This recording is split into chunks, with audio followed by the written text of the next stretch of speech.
When we hear the word espionage, we often think of people like James Bond or Jason Bourne, and things like Russian spies, the CIA, and the FBI.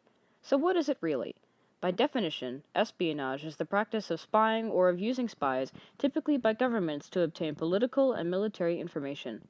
The USA uses espionage all the time to obtain info and gather intelligence, but it can be incredibly controversial and has been debated for years. Is it actually a good thing and necessary for our country, or are we taking spying too far?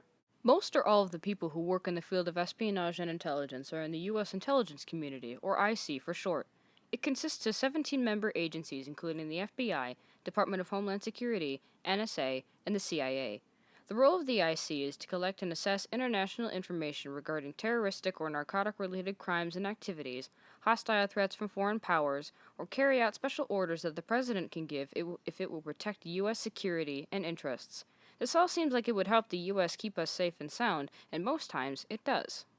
Intelligence is a very important part of security and diplomacy.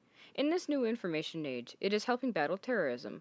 Most times, just gathering info won't stop a terrorist attack, but it is a critical and crucial first step of identifying and preparing to stop one.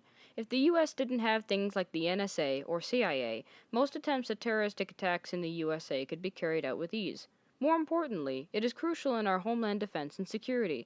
Most people aren't very fond of random airline checks, the TSA, ID cards, and the constant checking of them, things of the sort, but all these practices are here to protect the people in the US and prevent against terrorist attacks. On the other side of the coin is the negative outlook about espionage and the agencies that work with it. Not all Americans think increased surveillance and security is a good thing. Some individuals come up with more elaborate things like conspiracy theories, others just simply doubt the effectiveness of things like the NSA and discredit it. Experts claim the way the IC collects and analyzes information is outdated and only sheds a narrow light on true and realistic national threats.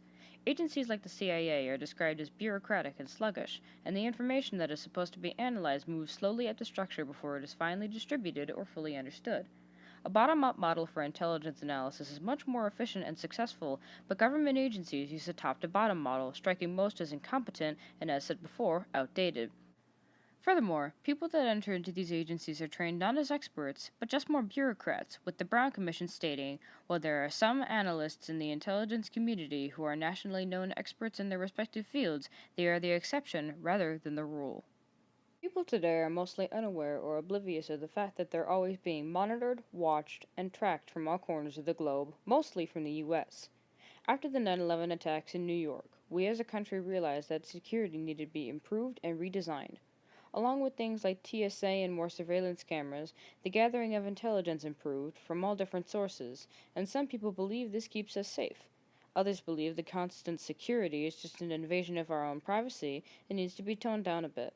We may never be sure how things like the NSA and intelligence truly affect our daily lives, but ultimately, it makes us more alert, aware, and generally safe. So next time you see a 007 movie, remember what it's really all about.